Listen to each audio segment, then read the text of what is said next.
One. So how's everybody doing? Welcome to another Two Birds and a Third football podcast.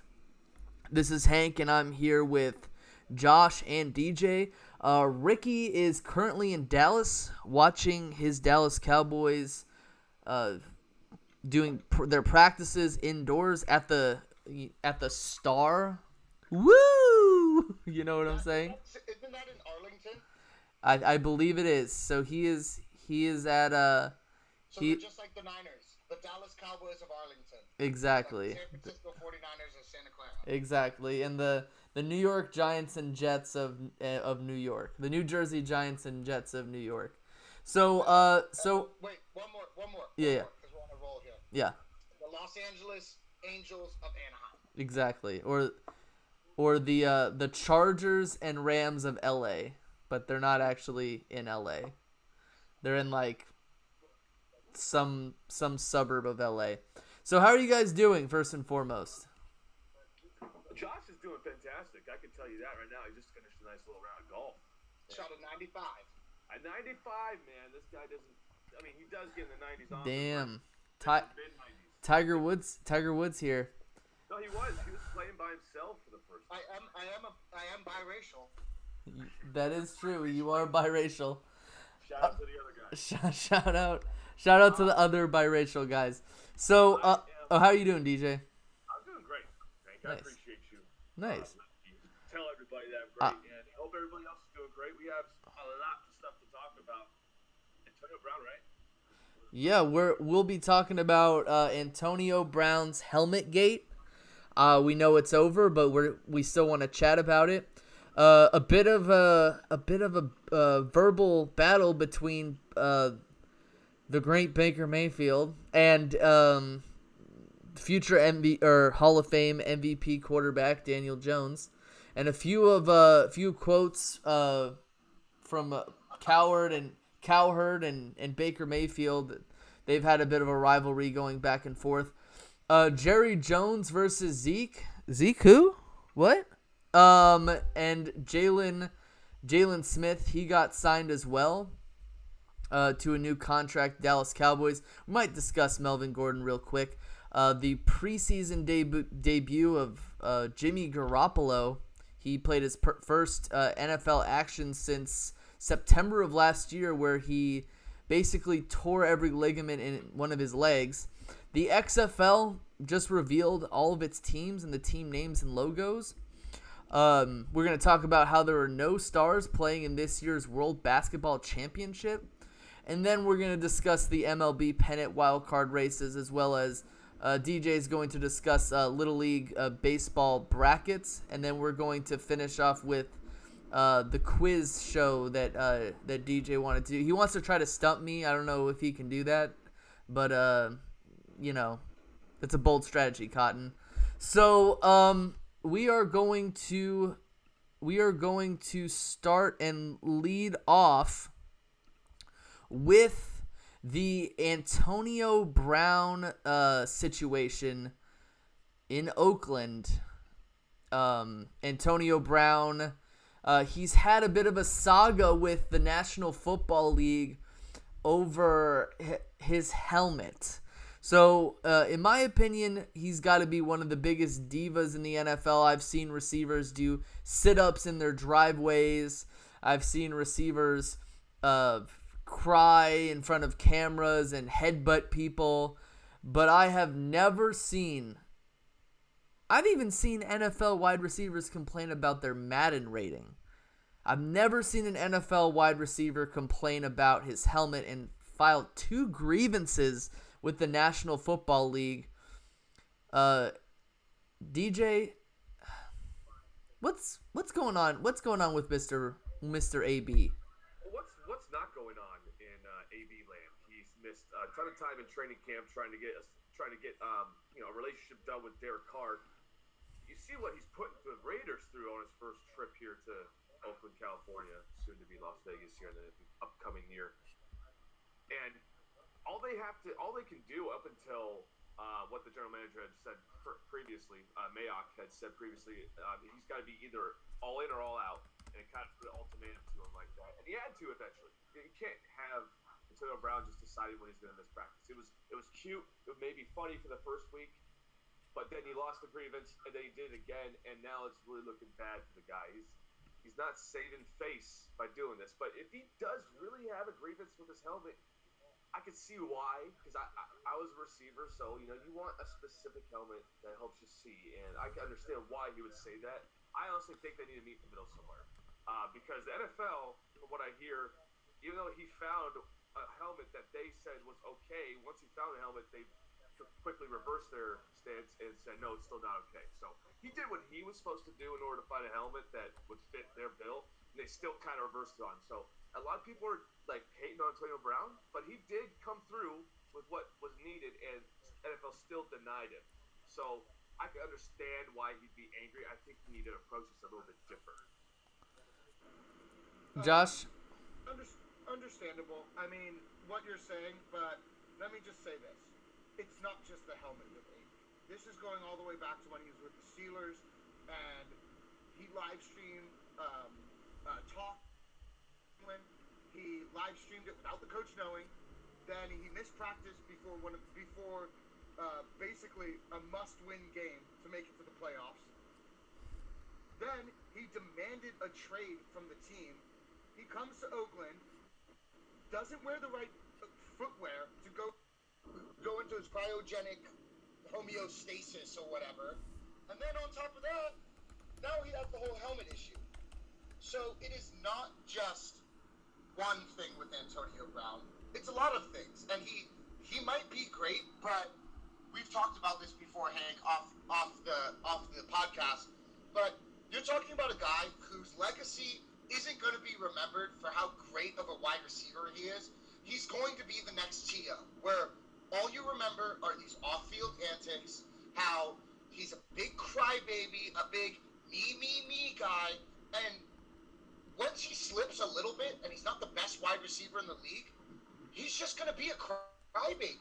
You can't put up with that kind of stuff. So, to me, I really think that it's been a compounding thing with Antonio Brown, and he needs to change his attitude really quickly, because you can end up like a Chad Ochocinco, where remember when he wore that future Hall of Fame jacket on the sidelines when he was a Bengal, and then all of a sudden he just wasn't good anymore, and now no one talks about Chad Johnson even being a Hall of Famer. He's like, you're going to be like that, Antonio Brown, if you don't change your attitude. And that's how I feel about it.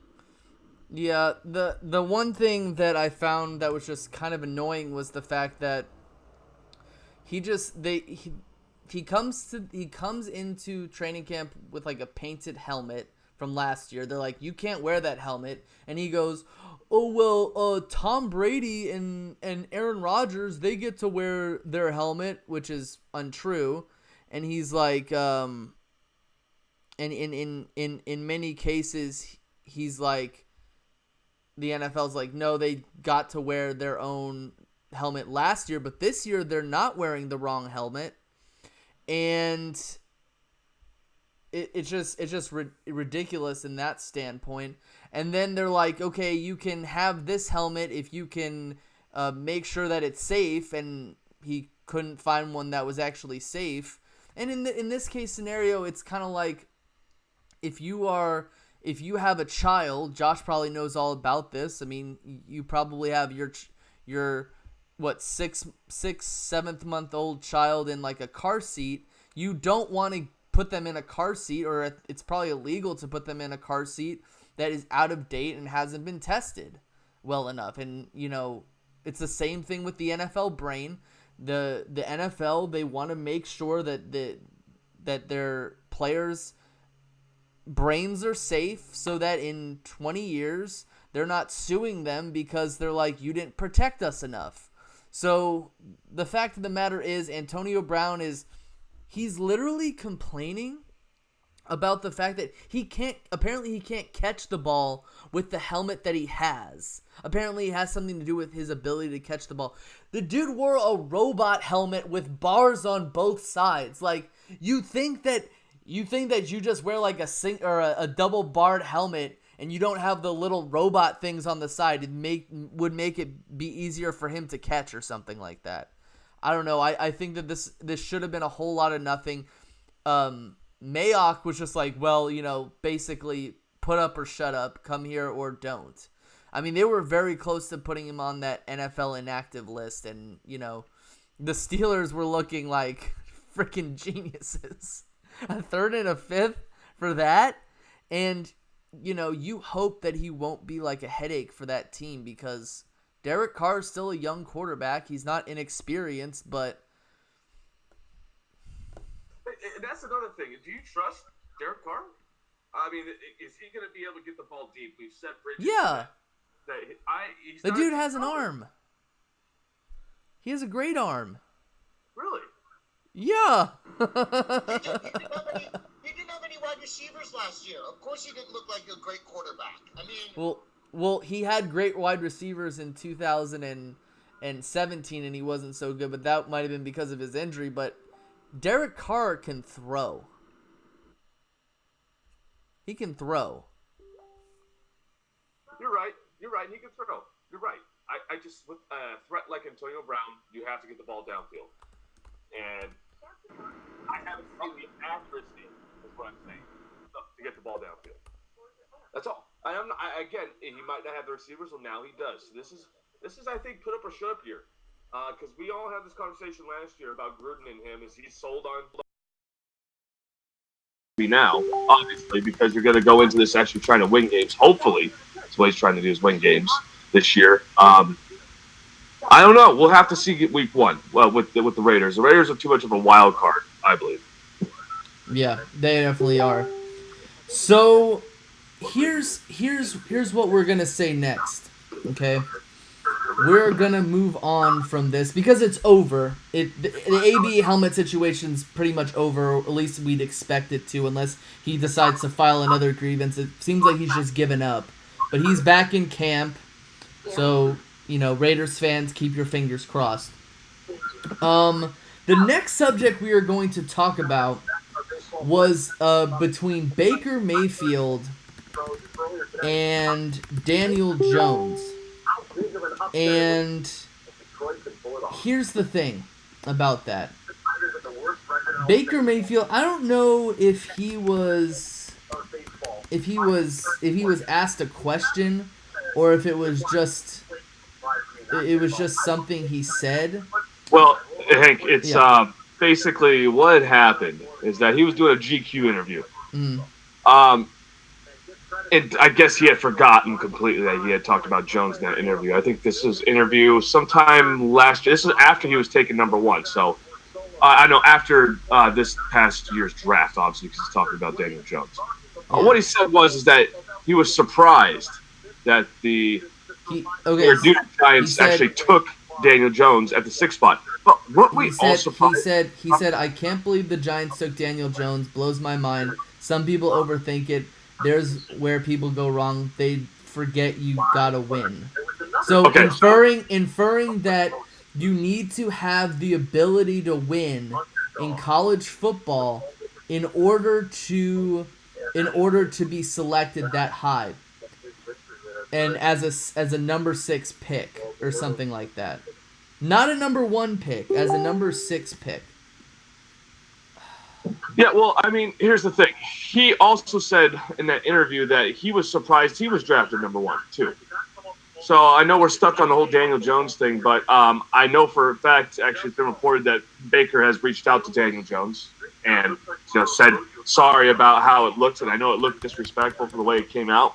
But it's all context. They aren't there in the interview talking about it. They could be nonchalantly talking about this, and when you put it down in words, people put their own context to the conversation.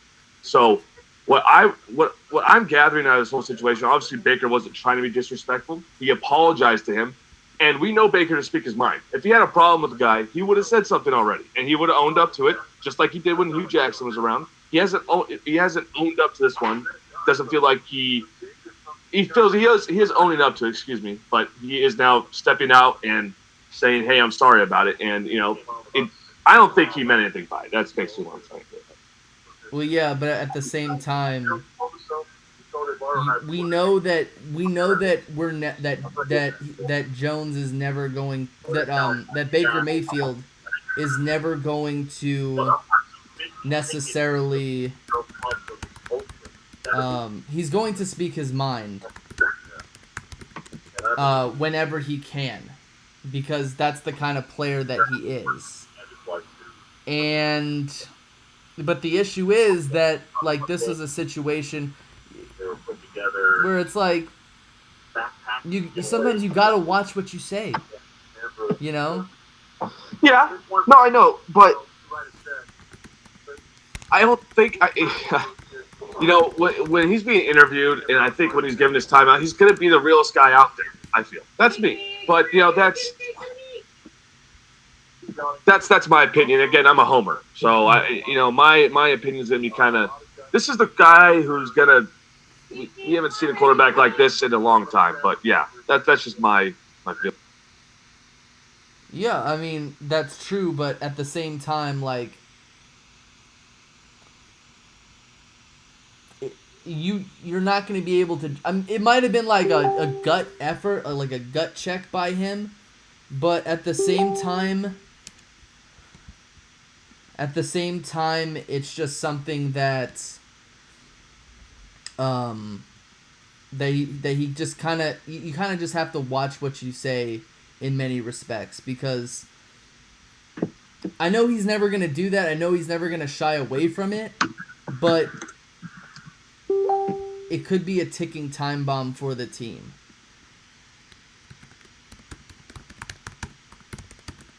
Yeah, I believe that too, most definitely. In the sense that it would be very, very wise of Baker to he's gonna he's gonna say what he wants to say. Let's just be honest, and I'm okay with that. I'm gonna let it go until it's starting to bite him a little bit. But he seems to have a big enough head on his shoulders to let the little stuff slip away, and he doesn't care what people think. And that's just it. He's not going to care what people say. He might be a little bit arrogant or outspoken or just very confident, but that's just who he is. I'm going to roll with it. I don't think he's hurting anybody.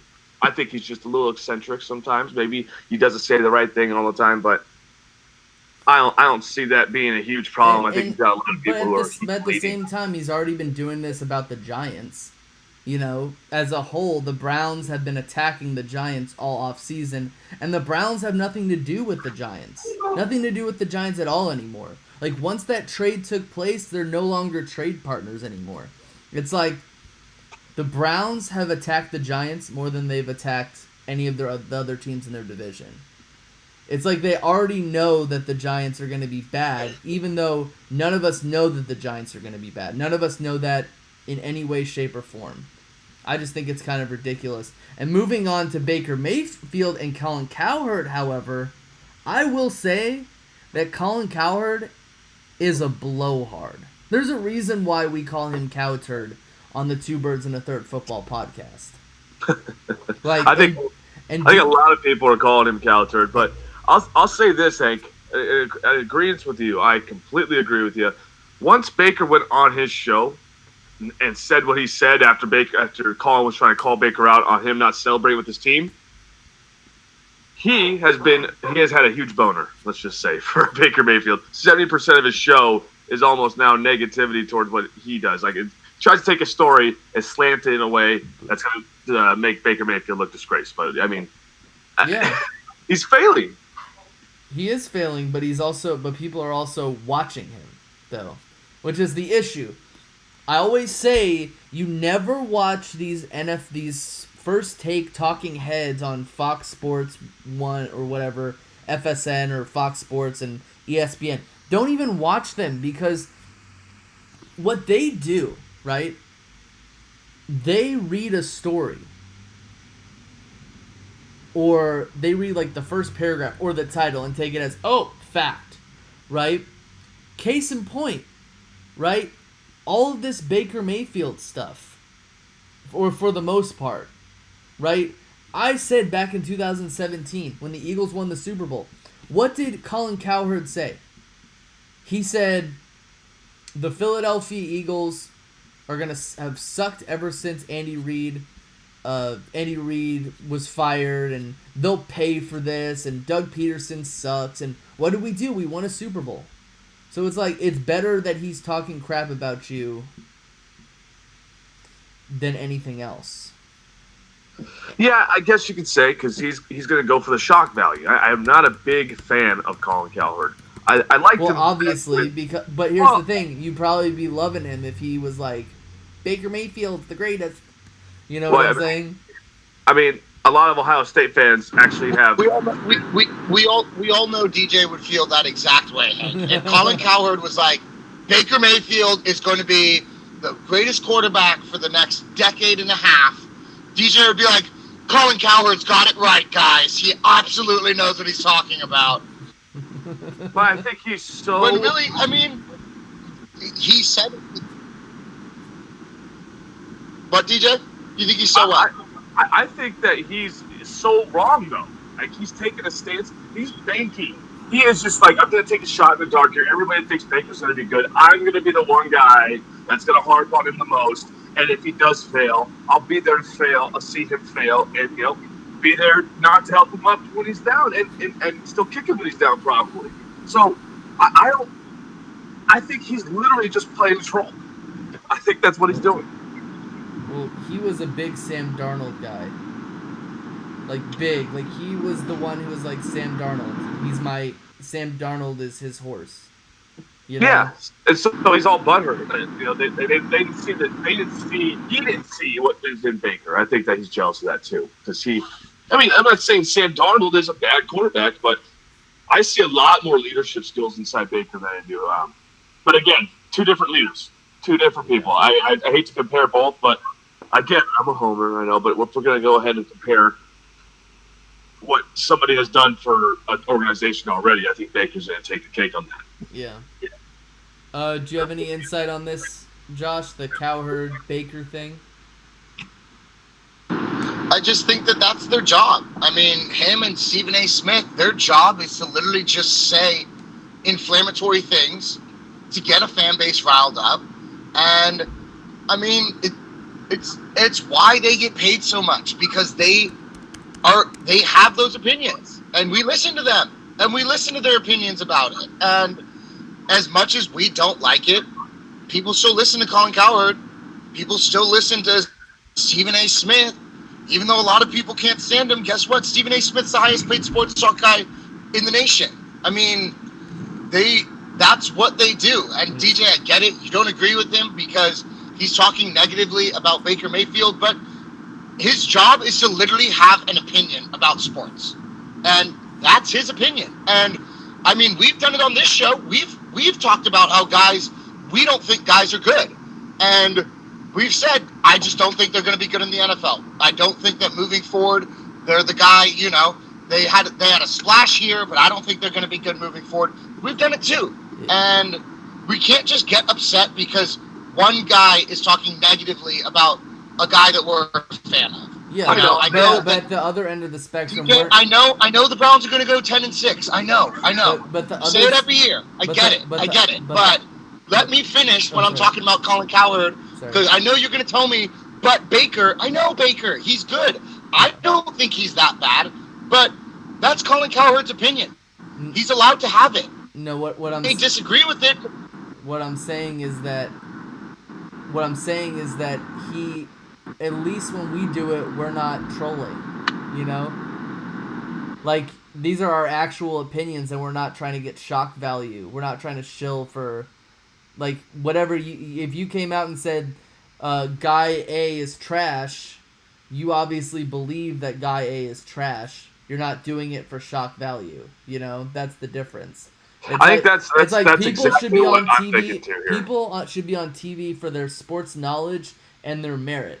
Not necessarily because people want to hate on them, And that's what First Take, and Skip and Shannon and the Cowherd Fart Hour. Nick Wrong and Nick Wrong. Chris Carter. He has hair now. He's not bald. He looks weird. He does. I don't like it. I think he should shave it off. But as far as Colin Cowherd goes. it's okay. Like Josh said, it's an opinion. I just think, like Hank is saying, I mean, you can see both sides of the spectrum, but I just don't like the fact that he's doing it for the value of the shock. Like Yeah. we're like what we're doing here. We all three of us think that Baker's going to be at least a B plus, Trash. right? A B plus would be a good way, at least at the end of his career. A B plus is what we can consensuously. On 16 again. Making words up. But I think we can all agree that, a B plus average for his career is most likely going to happen. If a barring injury, obviously, and I think he's just taking the dark side. Bar the least luck in NFL history again. Well, here's the thing: that's the Browns can't have nice things. No, they So can't. Except Baker and Odell and Landry. yeah, I And know, Chubb. but they are still the Browns And in this Garrett. case until something happens. But I think let's move on All here. right. So Josh, you want to come back on? So Jerry Jones and Ezekiel Elliott, right? Ezekiel Elliott has wanted a new contract for the last almost a month. He's been holding out of training camp or practice and hasn't attended the preseason. He came back from Cabo with a new haircut or a new hairstyle, and then Jerry Jones, after the game between the Rams and the Cowboys, Pollard, the new running back, he did pretty well, and Jerry Jones was like, someone was like, how does Pollard's ability affect Ezekiel Elliott, or how did his performance affect Ezekiel Elliott and his contract? And Jerry Jones was like, Zeke who? And everyone just started laughing, and apparently Ezekiel Elliott got kind of butthurt about it. It kind of offended him. His agent was like, "This is very offensive towards Ezekiel Elliott and myself. We did not find it funny at all." And now Ezekiel Elliott decided that he was gonna take his afro and then give himself some dreadlocks and go back to Cabo. And Jerry Jones apparently was like, I've earned the right to joke about Ezekiel Elliott. And they gave a new contract to Jalen Smith, the middle line or outside linebacker. They gave him $12.5 million per year for like 5 years. And a lot of people thought that this was like a stab in the back to Ezekiel Elliott. My personal opinion is that Jerry Jones, I told this to DJ, Jerry Jones is a 102-year-old man who's old and senile and sleeps with freaking 20-year-old mistresses and groupies and says stupid stuff. But Ezekiel Elliott, you gotta grow a pair. Like, seriously? Josh, what do you think about that? I think the problem this is the problem with Jerry Jones being an owner and a GM is because Jerry Jones isn't worried about him being a good GM. He's worried about his brand. And that's the issue, is that he's not making smart team decisions based on what's best for the team. He's making decisions saying, well, I am the Cowboys. Like, the Cowboys are me. And so he's going to obviously want to be the center of attention when it comes to the Cowboys. And instead of making a smart GM move and signing arguably the best player on that team, I know they have a great set of offensive linemen and everything like that, but when it comes to skill positions, he's the best player on that team. And, I mean, I know running backs don't have a lot of value, but you should give the man a deal right now when he still is in his prime, and we talked about it last week. I think that the NFL needs to adjust the way that they do their rookie contracts, because it's not really fair to some positions. And they get these guys for 5 years, and then a lot of teams just move on from them, and I think if a guy like Ezekiel Elliott, who when he's on the field consistently, he plays really well, and he does a lot for that team. He helps Dak. He helps the wide receivers. He helps the defense because he can take the ball and run the clock down, give the defense more rest. I mean, it's not just that he's a running back. He's a factor in every facet of that team's game. And right now, Jerry is pulling a Jerry and saying, well, I'm the most important thing to the Cowboys, so Zeke who? And it is just, it's naive, it's immature, and this is the problem you have with an owner also being the GM, is that his ego gets in the way of making smart decisions for that team. But he's not. But he's not the GM though. Yeah, his son is, right? His son Steven is it. But he's the president Josh, and think CEO. Think about the Queen of England, right? Hank, if his son's the GM, who do you think's really making the decisions? Well, Jerry makes the business decisions. Steven makes the contract decisions. Yeah, that's not. You're telling me Jerry has zero say in that for what his son's doing. Very few. It's kind of like the Queen of England in the sense of she's the face of the country, but she doesn't really make any of the decisions in the country. Obviously, people know. I would argue that, Hank. I think Jerry Jones makes a lot of decisions for the Cowboys. Oh yeah, but not the he doesn't. He's not a part of player personnel decisions. I just think that he is a part of it in a certain sense. He has to know about it. He's not going to not know what's going on with his franchise. He probably has the final say, but like it's he is and he isn't. I'll give it to you that he probably has the final say, but he doesn't. He's not in the room doing it. You know, he's not with the. He's not the one calling their agents. You know what I'm saying? Yeah, I get that. It's kind of like the king that has his servants do his stuff, you know. And like Josh alluded to, I guess he's not doing what he should really be doing in a contract negotiation. He's kind of playing. Maybe you are right, Hank, just because of how loose he's playing this, you know. The way that I'm thinking about it is the fact that he's come out and he said that the Dallas Cowboys aren't going to pay players by market value. They're going to pay them based off of however they feel like they're worth to the team. And if they don't want to play ball with the team and they want to hold out, then they'll just get rid of them. And we saw this by Jalen Smith's contract. I mean, the market value, I thought he was going to get $15 million a year. At this point, he's getting $12.5 million a year, which is a $2.5 million discount. So they did a pretty good job on that. It's not that big of a discount, but it's still pretty good. And the fact that the signing bonus and some of the first year's contract they're paying him during this year. So that's actually really good for them. Hank, I wanted to actually talk about that. I mean, they paid their linebacker, their stud young linebacker first out of all this. I think that's a good, solid contract. I thought he was going to be closer to last. Yeah, but I think getting him out of the way first shores up that defense. The defense that you have. You don't have any questions there. And now, but the thing is, this team has so many huge questions that just came on in this last 2 months. All of these players want these contracts now. I don't think I've ever seen a team where their star receiver, their star running back, and a quarterback, and their stud linebacker are all looking for deals in the same season like this. This is what happens when you have a good draft. And the 2006 draft was a good draft. 2016? 2016 was a good draft. And terrible draft for 2006 for the Jets. but I think that in a sense, I'm not going to say, because I thought they were going to get Dak's deal done first. Because you'd say he's the quarterback, he's the most important guy.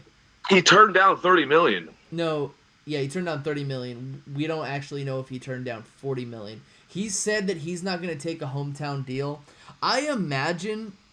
Now, here's the thing.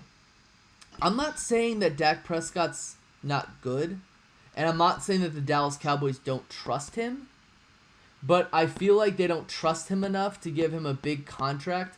I imagine Dallas will give Dak if he plays well during the season, he'll get his contract mid-season. If not, they'll probably wait to the end of the season.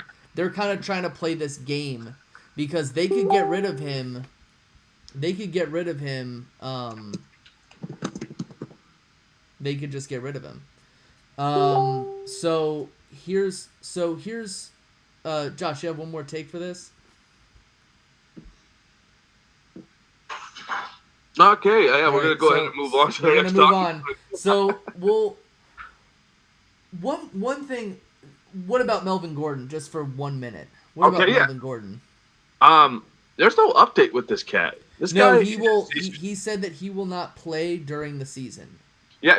Well, he is saying he is not going to play, Yeah, basically. he's So, he's not playing.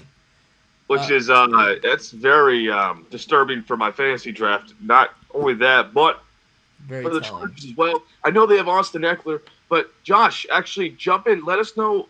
I mean, Melvin Gordon is no update, but how detrimental is Melvin Gordon being lost for the season due to a holdout? What is that? It's obviously very bad for the Chargers. How bad is it though, Josh? Hank, We'll why move. don't you? We'll move on. I agree with you. Jimmy Garoppolo's preseason debut. Um, the biggest thing here is the fact that Jimmy G was he played his first preseason action. Sorry, I had to mute that. Sorry, guys. We're having a little bit of technical So difficulties with so Josh. Yeah. so he had his first preseason debut of the season. His first time being a part of the preseason. The second week of the preseason. He hasn't played in almost a year after tearing almost every ligament in his leg. And he came out there. Not many starters were in on the offensive line. And he ended up kind of falling flat. And, the gut check by a lot of people is, he's going to be terrible because of this. I don't buy it. It's the preseason. The preseason doesn't matter. They're not playing their starters. They're not playing against the other team's starters. They're not calling the same plays. It's a vanilla offense. I know a lot of people say when you win in the preseason, you're the best team ever, but when you lose in the preseason, it's just preseason. So I'm going to be consistent here and say it's just preseason. Sure, his footwork looked bad, but defenders were in the backfield at Jump Street. So Yeah. You want to get your quarterback used to the rush again. I don't know if you guys noticed, but we're at the beginning of the year, so getting a very good rush for the first time like Jimmy did, maybe he's just not all the way there yet. You're going to see a lot more of Jimmy in the third week of the preseason. I think he's going to get more of the dust worked off. I think he's probably, again, guys, we got to understand how the human body works. When a guy comes back from a torn ACL, he's not going to have 100% confidence on that knee. So he could be, putting a crutch on and, I don't know what the word is. I guess I'm blanking on it, but he's putting more pressure on the other knee probably in hopes to help that knee get back to full health. I don't know. It's probably messing with his mind a little bit. Just get him to the third week of the preseason. See what happens then.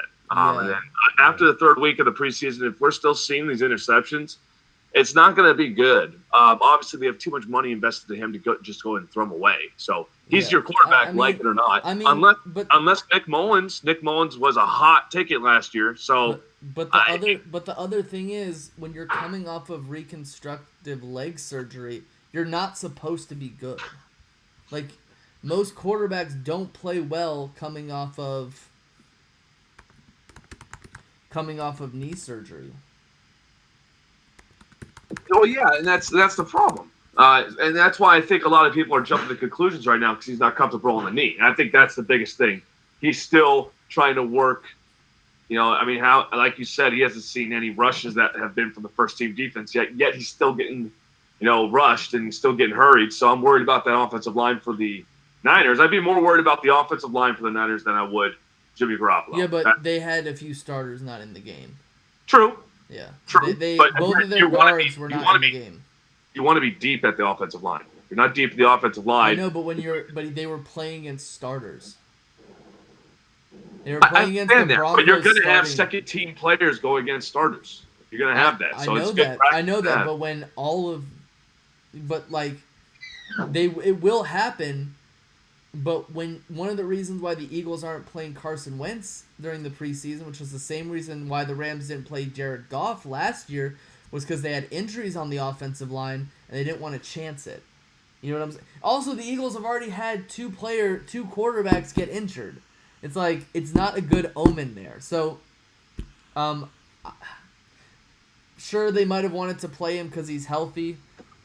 Sure, it's not the best result that you're looking for, but it's also just preseason.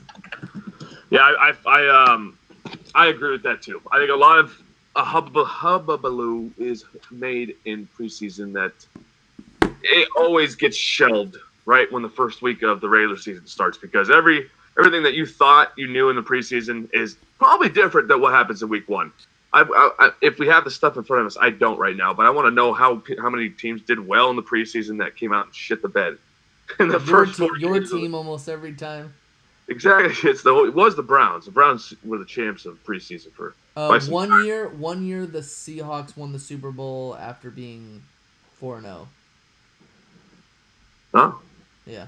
So that was Okay. 2013. Josh, I think you're muted. So if you unmute yourself, we might be able to hear you if you can hear us. And if he doesn't start talking, Can you guys hear me? Yeah, we can Yeah, hear you. there he is. So I don't know what was going. I have no idea what was going on. I think you muted. I had to I unmuted myself a bunch of times and then muted myself a bunch of times because you guys weren't hearing me. Yeah. I don't know what was going on, but I'm back. Sorry, guys. So Sorry. Jimmy G, and he. It's preseason. I know. He just came back from a major knee injury. Yep. It's not that big of a deal. So what? He had a bad outing.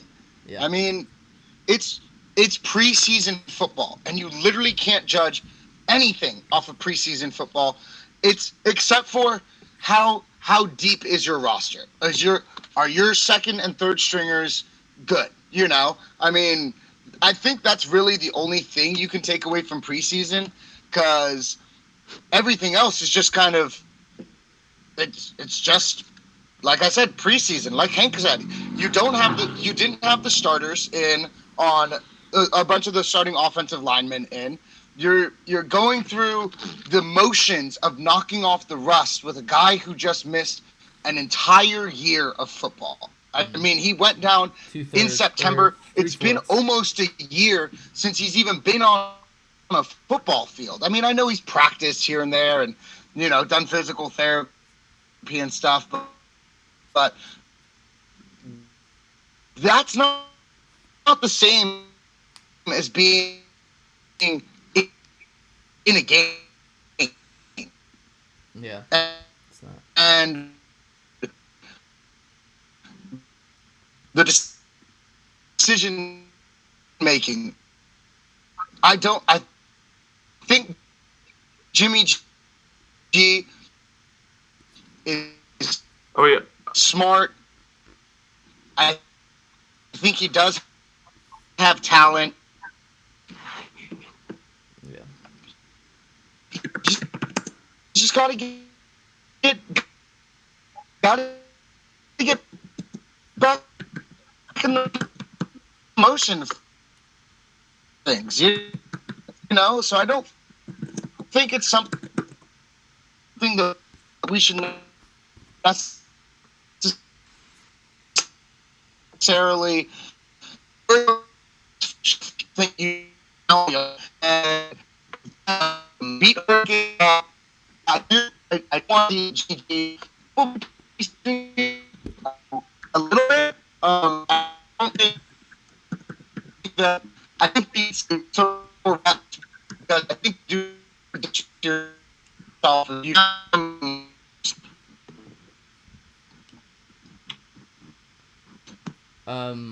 Josh, I think you cut out a little bit. You're kind of lagging a little bit, but I think I think I get your message, right? He's extremely rusty. He's not playing with all of his starters. He's he just needs time. And, that might sound like an excuse, but it's kind of a truthful excuse.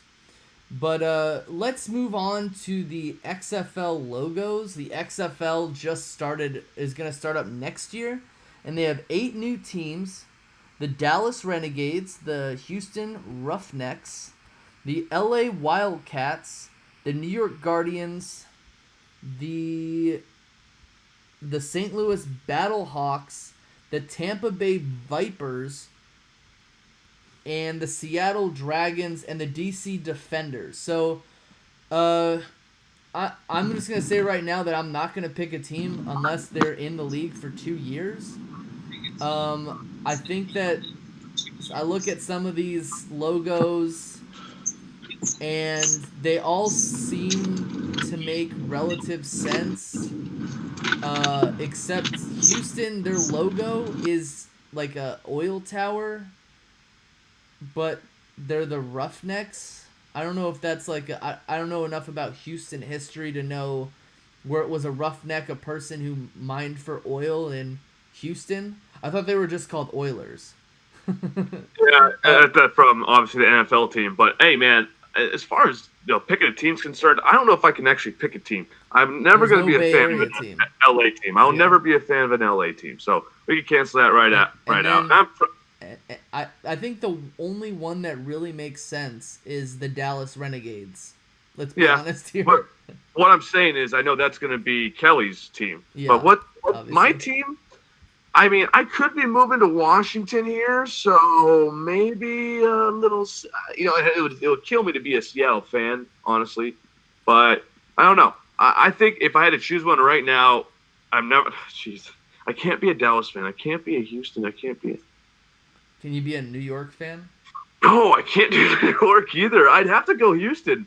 I think I'd have to go Houston. Can you be a Tampa fan? No, I can't do Tampa either. Tampa. Plus, their logo looks. I'm trying to stop. I'm sorry for being vulgar. It looks like a vagina. It looks like. Well, DJ. At least they could look like something else.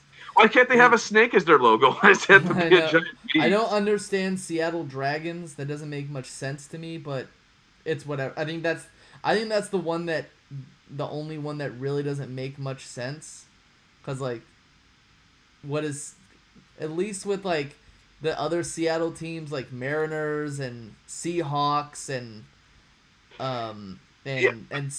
Sounders. Yeah. That kind of made sense. This doesn't really make much sense. Hey, real quick though, Josh, if you can unmute yourself, I think you're good to go. I wanted to ask you real quick, bud. What do you think? Because the XFL has a TV deal with Fox. Do you think that this has a way better chance than the AAFL?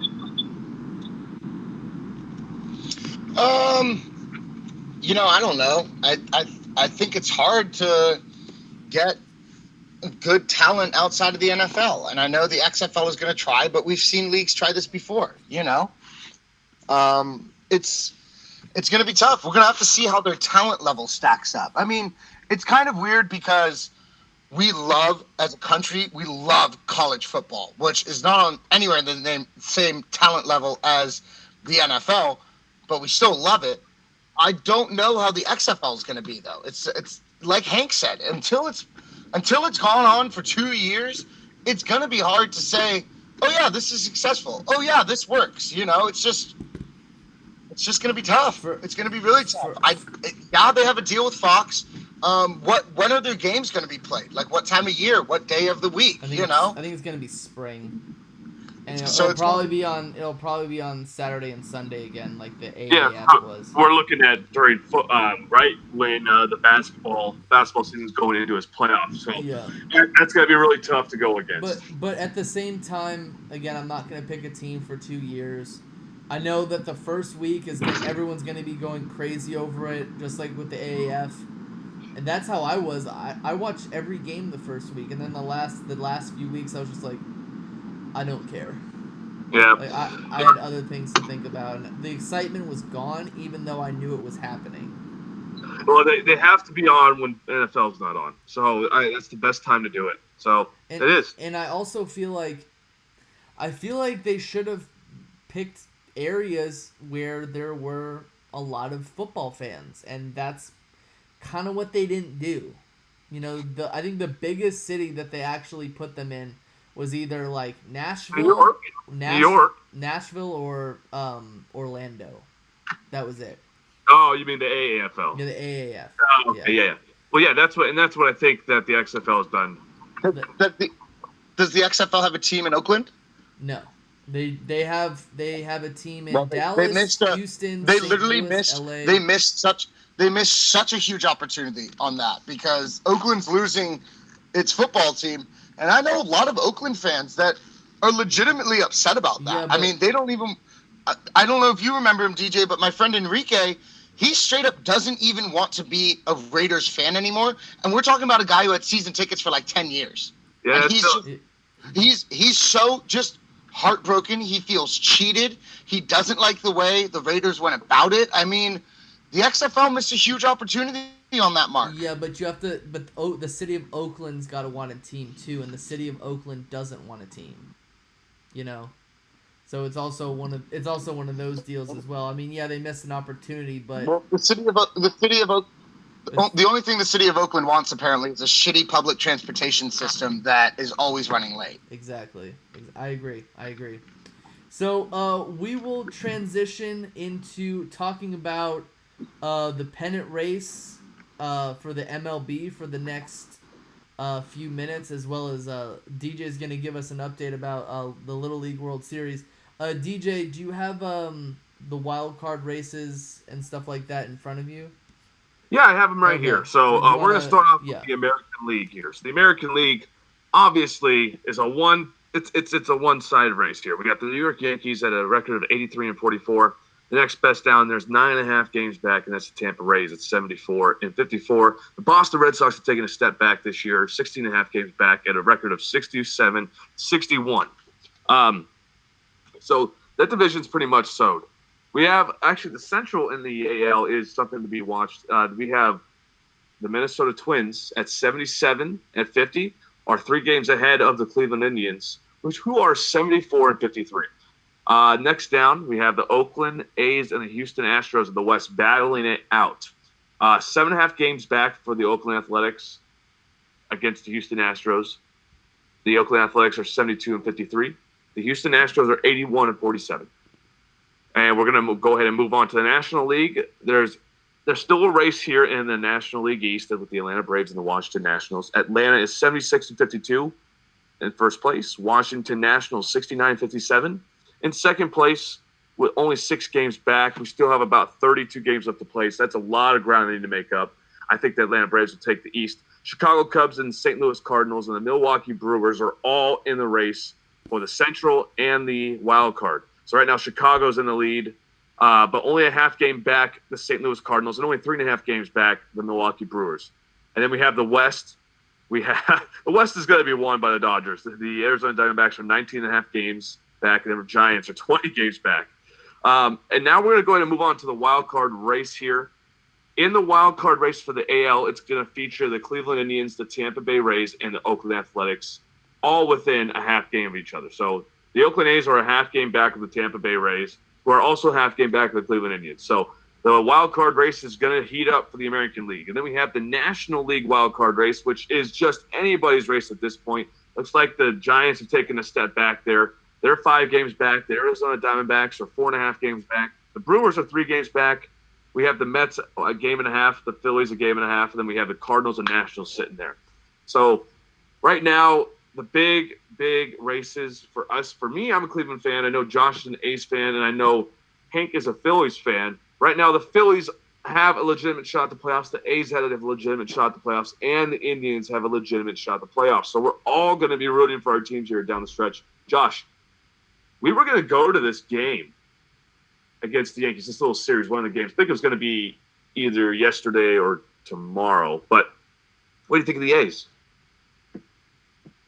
I mean, I think the A's are the A's, and they're always going to put in a tough fight. I almost wish that they made the baseball playoffs a 3-game series. I don't like the sudden death game idea in baseball. I know they added the wild card, which adds a little bit of excitement, more so than just the winner of the division.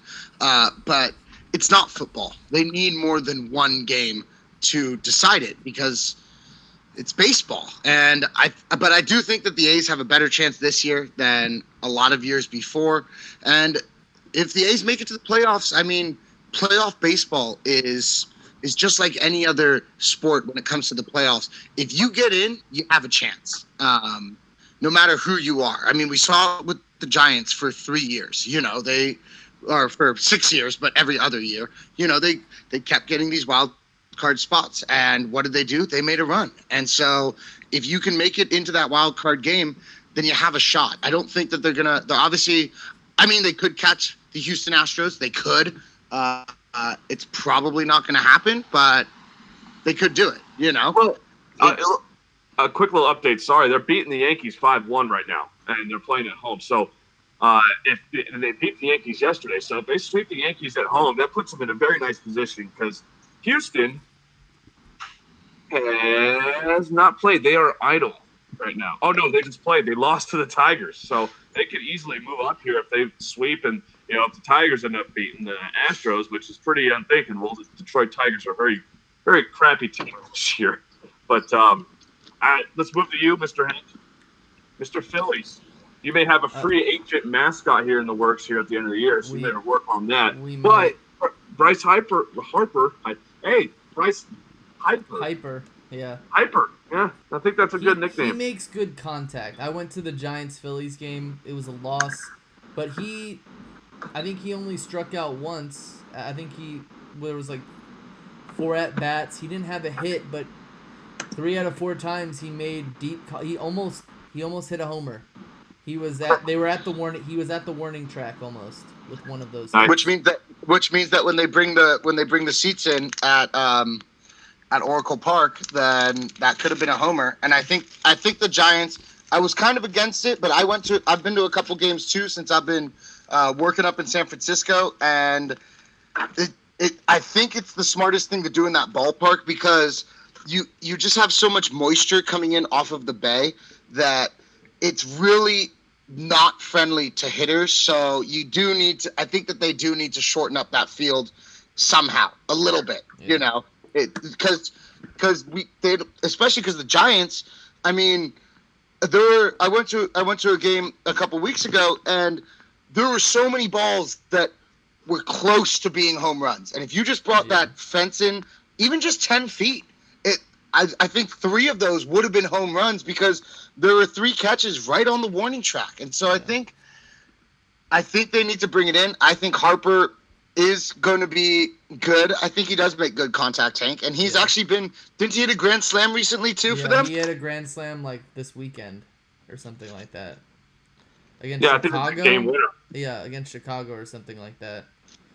But yeah, I mean, the team is getting better constantly. So that's what I'm looking for here. I already got to see a World Series, so they're getting better constantly. So I'm relatively happy about it. Yeah, I mean, the Phillies are on a good stride. They're going to be, I think, really good next year. I think this year's going to be their work on it. Yeah, they might not make it in, but they are only a game and a half back, so they can make some noise still. My Cleveland Indians are switching out for the Twins, so we're going to be battling the Twins here for that spot. Card game being against the Oakland Athletics, and it really could be either in Cleveland or at Oakland. If it's at Oakland, I'm going to that game for sure. That's going to be one hell of a game if it's going to be Indians and the A's. So I hope I'm hoping that happens, but I know the A's are a freaking hot team, man. They have some of the best home run hitters in the league on that squad, and if they're all going to be going at it sometime in late September, I'll be happy. But I want to move on real quick. Before we go to our game, I want to just briefly touch on the Little League World Series. I have the finished brackets here. For all of you who don't know, on August 15th, they started the Little League World Series. It's a yearly tradition that they go to Williamsport, Pennsylvania. And again, I love this tournament because I dreamed about this tournament when I was a little kid playing Little League. And my team, or my Little League that I played for, actually got really close. They almost won the regional tournament, which would then send them to the Little League World Series. Unfortunately, they did not They missed their first 2 games in that tournament. For those of you who don't know, you have to win 4 games in 3 different tournaments in order to enter the Little League World Series. So that means you have to win a total of 12 games in order to advance to the League World Series. So it's a long trip for these kids, and all these kids are coming from different international areas. The ones that we have right now left over are going to be the kids from Curacao, the kids from South Korea, and the kids from Japan. Japan's in the international championship game. They're going to play the winner of Curacao and South Korea. We also have Hawaii in the championship game for the United States, and then they're going to play the winner of Louisiana and Virginia. So the kids are still playing. We're getting into the very end of it. I'm excited to see what's going to happen. I think it's going to end up being Hawaii representing the United States. And I think Japan is going to go. So we're going to have another Japan-Hawaii World Series, I believe. And it's going to be a good one. Little League's fun to watch. I don't know if you guys have checked it out yet, but it's always fun for me to see these kids run around. It just reminds you how awesome the game is. And, these kids they have some pretty good sportsmanship by helping kids out when they lose. They go and comfort them. So it's a really nice story, because then you're going to also see all these kids and how they got there and how much money they had to raise in order to get there, because these little leagues sometimes don't have enough money for the visas to get the kids over there. So there's a lot of fundraising that goes along with that. So there's some really good stories coming out of this year's Little League. And I just wanted to brush on that to let everybody know what's happening. And by next week, we'll have a champion. So anyways, we're going to go ahead and move on to the game, a first-time game. You know what? We're going to go ahead and let everybody's listening right now. If you guys have an idea for a trivia game on how to stump Hank, I said stump the Hank, but it doesn't make any sense. I just kind of copy it. And it's kind of already trademarked for Stump the Schwab. Exactly. The game is going to consist of us, meaning I will mediate. Josh is actually going to be. So we like to think of Hank as an NFL encyclopedia. If you were playing in the Harlem Globetrotters game, that he would be the Harlem Globetrotters. And Josh has some great knowledge, but he's going to be the Washington Generals against this guy. But he's like, no. Josh has a lot of knowledge. Josh and I have pretty even knowledge. I don't think I could even call myself the Harlem Globetrotters. Josh's dad is the Harlem Globetrotters, because you'll ask him what high school, what kindergarten class was Cody Kessler in, and he'd be like, he was in Mrs. Smith's kindergarten class at whatever elementary school. He played. He ate peanut butter. He ate ham sandwiches every day. Josh's dad is just a phenom when it comes to trivia. That guy owns everything. So the rules are, we're going to do 5 questions each. Okay. We're going to go back and forth. Hank is going to get, this is all going to be NFL-based trivia. Right now we're going to work on years where people led either in touchdowns, yardage, interceptions, sacks, field goals. So numbers is what we're going for. Josh, are you ready to take on the NFL encyclopedia, a.k.a. Hank? Okay. Is he there? I don't know. Josh is there right now, but we're going to go ahead and start with your question then, Hank. So, first question for you. In the year 2012, who led for total yards and touchdowns? No cheating, Hank. I want your promise. Don't worry, I'm trying to message Josh. So you said you asked me who led in passing in 2012. Correct. That's what you said. Yes. Okay, so who was really good that year? I'm not gonna say it was Peyton Manning. It wasn't him. I'm not gonna. To me, it's between. I would say it's between Tom Brady. Oh, Drew Brees.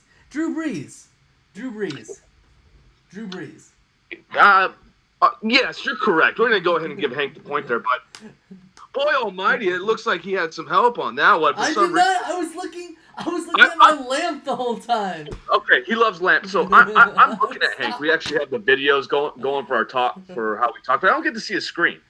I don't get to see what he's looking at currently. Do you want to see? Do you want me to show my screen?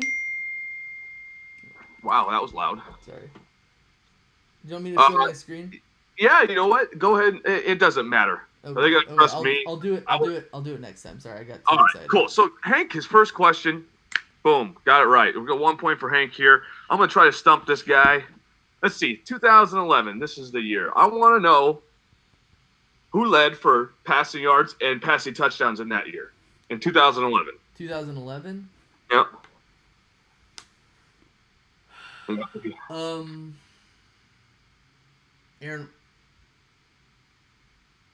Aaron Rodgers, Is that your final answer?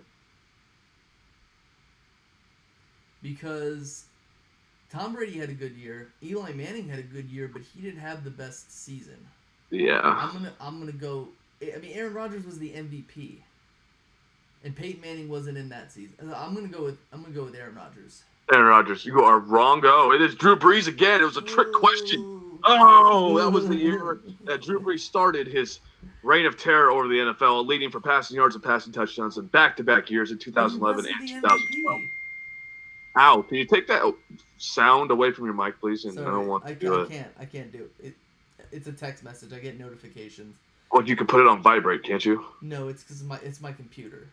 Okay, so we're every so often we're gonna get a nice little ding. Yeah. Okay, All right, keep so going. viewers, we very much appreciate you hanging around with us. This is the year 2002. We're going way back in the memory bank of old Encyclopedia Hank over here. Who led in passing yards in 2002? Think about it. It's actually not that hard of a question if you think about it. It was close. He led in passing touchdowns. It was actually Rich Gannon. Oh, yeah, that one hurt. He was the MVP that season. That hurts. Hank is 1 for 3. Unimaginable stat that I thought would never occur in this game that we're playing. But we're going to move into more recent. Maybe his bank was a little bit, dry on the older stuff. 2014 is the year. Mm-hmm. I want to know who had the most rushing touchdowns that year, 2014.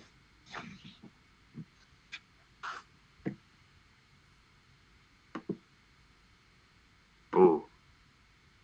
The silence is deafening with this one.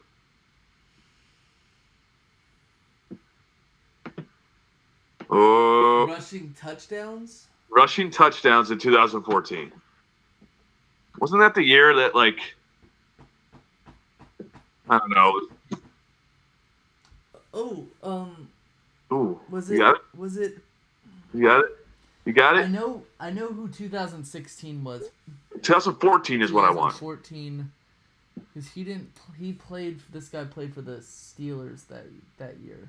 I will tell you he's not in the Steelers. No, I know, but he played for the Steelers. I'm either looking at Marshawn Lynch. Adrian Peterson didn't play. He only played one game that season. This is true. He only played one game. Jamal Charles. Oh my God, Jamal Charles! Really? He has not. What has Jamal Charles led in 2014? Oh my God, it's not Jamal Charles. It's Jamal Charles. It's Marshawn Lynch. God, come on. I said it too. You're 1 for 4. I said it too. God, you are not showing yourself. I should get a half for that one though, because I said his name. You weren't even close. You're Jamal Charles. I said it could be Marshawn Lynch, and then I was like, it's Jamal Charles. Well, you should have said. You should have went with your gut then, buddy. That was your fault. No points for effort, man. We won't give you participation awards here on Stump. Let's see if I can get the last one. The last one. You can get the last one. It's not that. We're gonna go ahead and move on to a different one here, just to see if you got some good knowledge here. Okay, we're gonna go with teams that a quarterback started for in a year. Oh no, we're not. We're not gonna do that. That is really tough. We're gonna stick with the same categories here. All right, 2015. I want to know who led. You're not going to get this one, but I want to know who led in rushing touchdowns in 2015. This is for all the marbles. If you get this one right, I will bow down to you. I want the most rushing touchdowns in 2015. I will give you this hint. It's not one person.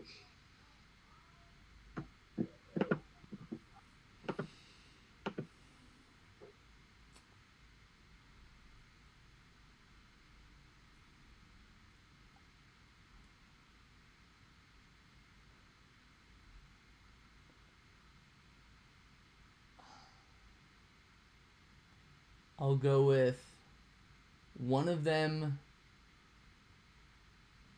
I'll go with one of them being. I'll go with. What do you think? I'll go with and this person played running back, right? Cam Newton. Persons. Cam Newton. No, not Cam Newton. Persons. They both played they are running backs, right? No. They are. Okay. I'll go with I'll go with I'll go with Adrian Peterson and David Johnson. Wrong. On both? Now, I'm sorry, but I gotta give you one more chance at a different one here, and that's it. Let's see here. Give me 1 second. Who was the answer? Who was the answer to that one? Unfortunately, my computer died, and I did not get the answer to the last one. It's okay. Yeah, I know. It was terrible. Yeah, I did pretty terrible. I am going... Who was... Jeez Louise.